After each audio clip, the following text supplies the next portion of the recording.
Bonjour à tous, j'espère que vous allez bien depuis tout ce temps et surtout par cette chaleur. Alors comme je vous l'avais dit dans une de mes précédentes vidéos, j'essaie de poster du contenu qui a un intérêt pour moi et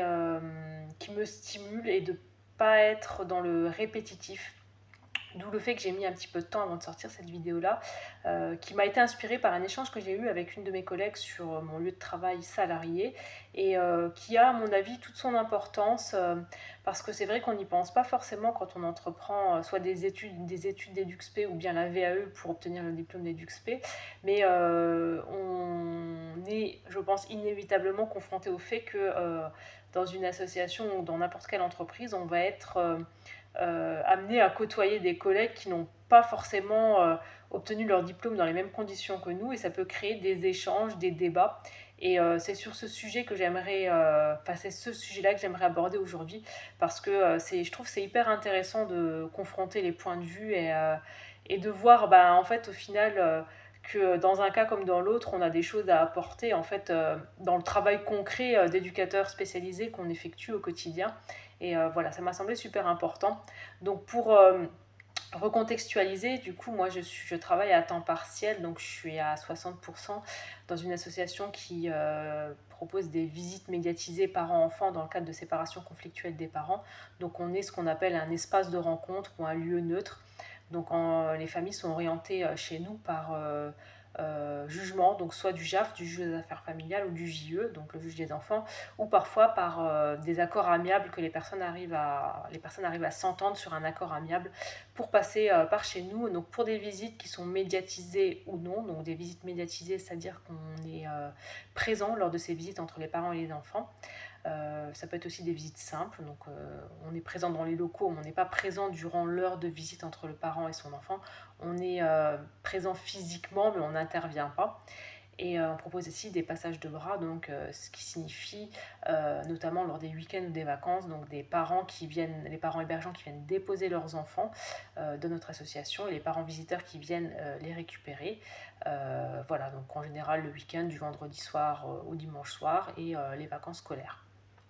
Donc nous on est une petite équipe, on est 9. Donc dans notre équipe, il y a 2 éducateurs de jeunes enfants et le reste, nous sommes des éducateurs spécialisés.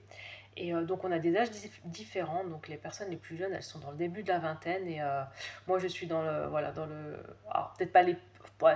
en fait je suis au milieu moi du coup, hein, vu que je vais avoir 39 ans, voilà, je suis au milieu, on va dire, en termes d'âge, voilà, je suis pile au milieu entre les personnes qui sont les plus âgées et celles qui sont les plus jeunes. Et donc forcément, déjà il y a l'âge qui fait qu'on n'a pas la même vision des choses par rapport à beaucoup de sujets et il y a aussi cette question-là de moi, je suis en l'occurrence dans la structure dans laquelle je bosse, je suis la seule qui a obtenu mon diplôme par la VAE.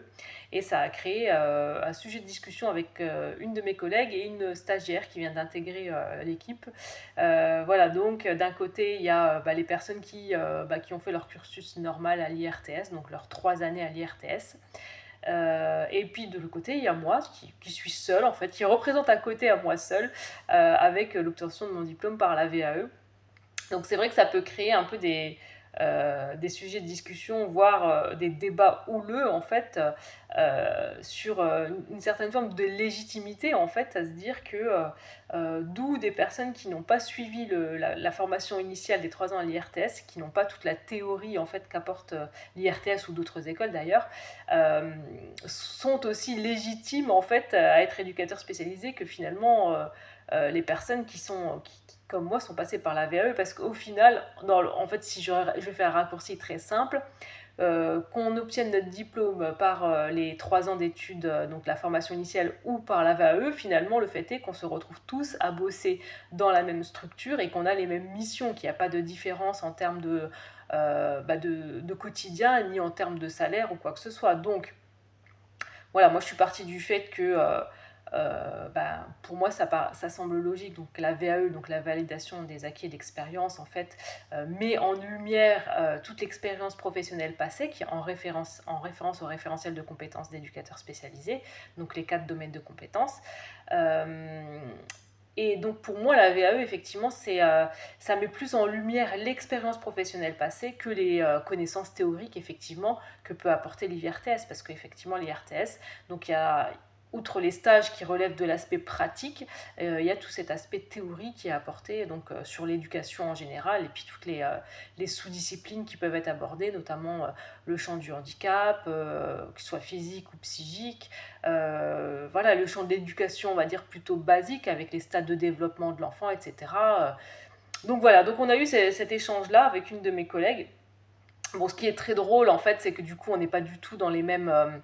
en fait, c'est une collègue qui est très jeune, hein, du coup, qui a même pas 24 ans et qui est diplômée de l'IRTS. Et moi, je vais avoir 39 ans et je suis diplômée, en fait, via la VAE. Donc, en fait, c'est vrai qu'on est totalement différentes, en fait, dans notre manière d'être, je pense, en général, et d'aborder peut-être les citations aussi, parce que déjà, il y a on va dire ce critère de l'âge qui fait que, enfin moi je sais que quand j'avais 25 ans, j'abordais pas du tout les choses de la même manière que maintenant. Et puis effectivement, moi je ne suis pas formatée IRTS en fait. Donc ce qui peut être un avantage, mais aussi un inconvénient, hein, parce que, alors malgré le fait que moi je justifie que voilà, moi je suis diplômée, j'ai un master en psychologie, j'ai un diplôme universitaire de criminologie, qui sont des connaissances, hein, clairement, ce sont des connaissances transversales, hein, sur le développement de l'enfant, mais aussi sur tout ce qui relève de la psychiatrie, et puis du côté un peu plus judiciaire, puisque moi je m'intéresse beaucoup au milieu carcéral et au milieu de la psychiatrie, et j'ai essentiellement travaillé auprès d'adultes en fait, hein, qui relèvent de ces deux milieux-là. Et donc forcément, ça crée des sujets, ça crée des débats, et pour autant, ben voilà, on se retrouve à faire le même boulot en fait, et à devoir trouver un terrain d'entente, on va dire, sur la manière dont on accompagne les personnes. Donc ça, je pense qu'il n'y a pas trop de sujets à voir là-dessus, parce que on a quand même, malgré le fait qu'on ne soit pas diplômé et qu'on n'ait pas été diplômé de la même manière, on a quand même je pense, des compétences communes, des qualités communes, hein, notamment en ce qui concerne l'accueil des personnes, l'écoute qu'on peut leur apporter, la bienveillance aussi avec laquelle on peut échanger, etc. Après, je pense aussi que ça dépend de la personnalité de chacun aussi, et puis du vécu de chacun. Forcément, quand on est dans le milieu social, dans le travail social, en général, on n'arrive pas dans certaines structures, au milieu, enfin, on ne s'oriente pas vers certaines populations plus que d'autres, sans qu'il y ait euh, voilà, il y a quelque chose derrière, et donc après, tout le travail étant de faire la part des choses entre qui on est d'un point de vue personnel et notre identité professionnelle et nos compétences professionnelles qui doivent être alignées en fait en termes d'équipe pour pouvoir fonctionner de manière harmonieuse tous ensemble, malgré le fait qu'on n'ait pas forcément les mêmes diplômes, qu'on n'ait pas le même âge et qu'on n'ait pas obtenu nos diplômes de la même manière. Donc moi, ce que je trouve chouette dans l'équipe dans laquelle je suis, donc je vous ai dit, on est 9, donc on n'est pas beaucoup. Pour autant, en fait, voilà, en termes de diplôme, d'âge, etc., de vécu, d'expérience professionnelle ou d'expérience individuelle aussi, on est très très différents, mais finalement, je pense qu'il y a une certaine complémentarité, parce que on s'apporte beaucoup en termes de connaissances et de compétences. Enfin, les uns les autres, je pense qu'on est très inspirants les uns pour les autres, malgré le fait qu'il puisse y avoir des frictions, et moi la première, hein, je veux dire, voilà, moi le fait qu'on remette en question, parce que d'une manière plutôt claire d'ailleurs, ça a été abordé, hein, de remettre un petit peu en question la validité, la légitimité de mon diplôme, puisque je l'ai obtenu par la VAE et non pas par l'IRTS. Ça me fait un petit peu sourire, hein, parce que je me dis, bon, ce sont que ce soit l'IRTS ou bien on va dire, le processus de VAE, ce sont des trucs, enfin des parcours qui ont été validés et qui sont reconnus, et donc ce n'est pas moi qui l'ai inventé, ça relève pas, enfin je veux dire, c'est existant depuis bien longtemps, ça existe avant moi, ça existera après moi, donc ça a été validé, etc. Donc c'est qu'il y a quand même quelque chose qui justifie que on puisse obtenir un diplôme par par ce chemin-là, et qu'il y a une validité derrière, c'est pas juste pour donner des diplômes de travailleur social à qui veut. Parce que moi, de mon point de vue, je pourrais, et je le fais d'ailleurs, je remets aussi en question certaines pratiques des IRTS aussi, et d'autres écoles, parce que je pense que, en fait, que ce soit l'IRTS, d'autres écoles ou la VAE, de toute façon, il y aura toujours à boire et à manger. Il y aura toujours des candidats qui sortiront du lot, et d'autres, en fait, qui seront peut-être repêché pour X ou Y raison, et que ce soit dans le travail social ou dans d'autres domaines au final, hein, on ne peut pas dire le contraire. Donc on ne peut pas dire que une personne qui est très jeune ne soit pas compétente et une personne qui a 20 ans d'expérience le soit forcément beaucoup plus, parce que ça n'a pas de sens. Et au quotidien, je pense qu'on le vit tous, qu'on travaille dans le secteur social ou autre, on le voit bien. On peut avoir des collègues qui sont très jeunes mais ultra compétents et ultra pertinents dans leurs propos, puis avoir quelqu'un qui est plus âgé, qui a 20 ans, 30 ans de boîte et au final, qui pour X ou Y raison n'est plus aussi compétent ou voire n'a jamais été compétent pour plein de raisons, mais qui ne sont pas des raisons qu'on va juger, mais qu'on peut comprendre aussi. Hein. Voilà, aussi avec les années, il peut y avoir aussi la lassitude, la fatigue, le fait de s'être un peu évertué à vouloir faire bouger les choses alors que ça n'a jamais bougé, etc. Donc après, on ne sait pas comment on sera nous-mêmes, je pense, dans nos postes d'ici 10, 20, 30 ans. Et puis on peut connaître des personnes qui sont jeunes et puis pas compétentes et des personnes qui sont âgées, plus âgées que nous et qui sont ultra compétentes. Mais en fait, il y a de tout. Et du coup, c'était intéressant d'avoir cette discussion-là. Donc, au milieu de tout ça, il y avait aussi une stagiaire, donc en troisième année à l'IRTS. Donc, c'est encore plus intéressant. Enfin, moi, c'est vrai que, on va dire, entre guillemets, mener des combats toute seule, c'est quelque chose que j'ai l'habitude de faire et ça me dérange pas parce que moi, ce que je leur ai expliqué très calmement, je dis, mais c'est vrai que c'est. En fait, si tu as les conditions de vie qui font qu'à 18 ans, tu sais, et tu peux aussi, c'est surtout ça, tu sais et tu peux intégrer l'IRTS et donc au bout des 3 ans, à 21, 22 ans, tu es diplômé, tu commences ta vie professionnelle, c'est une chose, mais je pense aussi que le processus de la VAE est fait pour des gens comme moi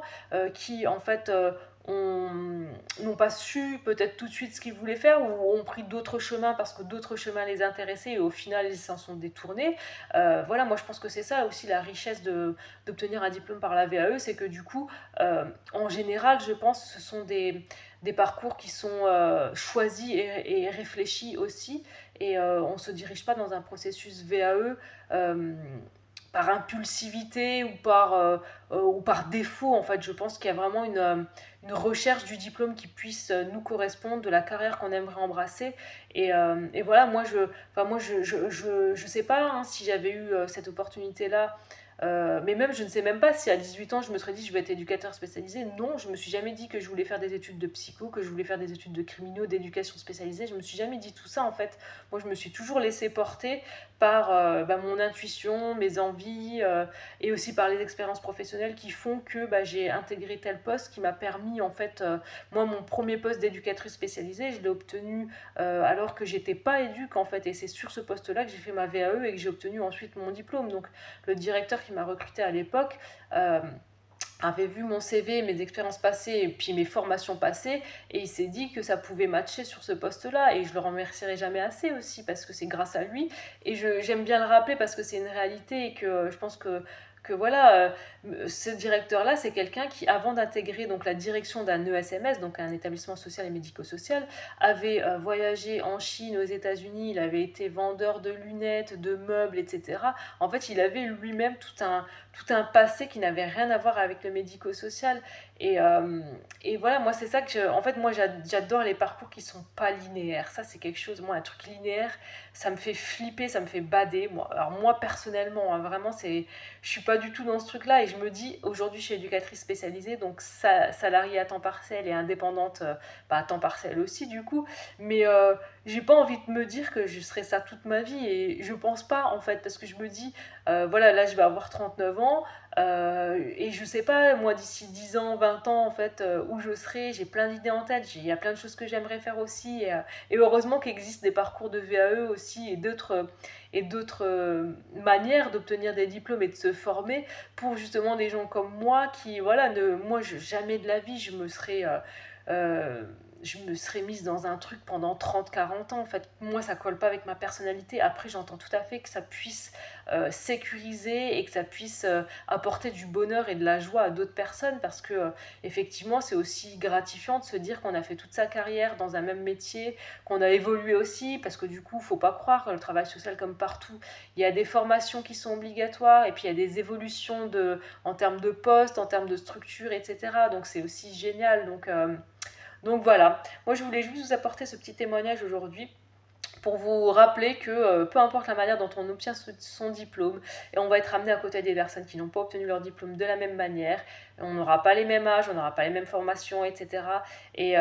ça peut créer des échanges, et je pense que chacun a à s'emporter, à s'apporter, pas à s'emporter aussi, ça peut être intéressant de s'emporter des fois, mais toujours, on va dire, dans le respect et dans la non-violence. Et, euh, et ça crée des sacrées discussions, et ça, voilà, ça me permet de créer une vidéo YouTube aujourd'hui aussi sur ce sujet que bah, j'ai toujours voulu aborder plus ou moins, mais c'est vrai que c'est compliqué parce que souvent, bah, notamment les IRTS, tout ça, se sentent vite peut-être pointés du doigt, accusés ou quoi que ce soit. Moi, je suis pas du tout dans ça. Moi, je suis quelqu'un qui est toujours, et j'espère être juste en fait dans mes propos,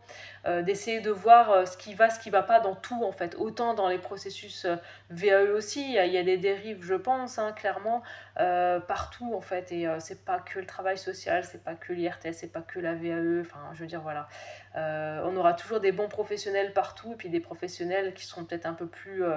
perfectionnables, on va dire, parce qu'on l'est tous d'une manière ou d'une autre. Voilà, bah, n'hésitez pas à me dire en commentaire, vous, bah, du coup, voilà, vous êtes team IRTS ou team VAE, et qu'est-ce que vous pensez les uns des autres? Est-ce qu'il y a quelque chose à penser de tout ça ou pas? Voilà, ça m'intéresse beaucoup. Et bah, en tout cas, je vous souhaite une très belle fin de journée, et je vous dis à bientôt pour une nouvelle vidéo. Bye bye!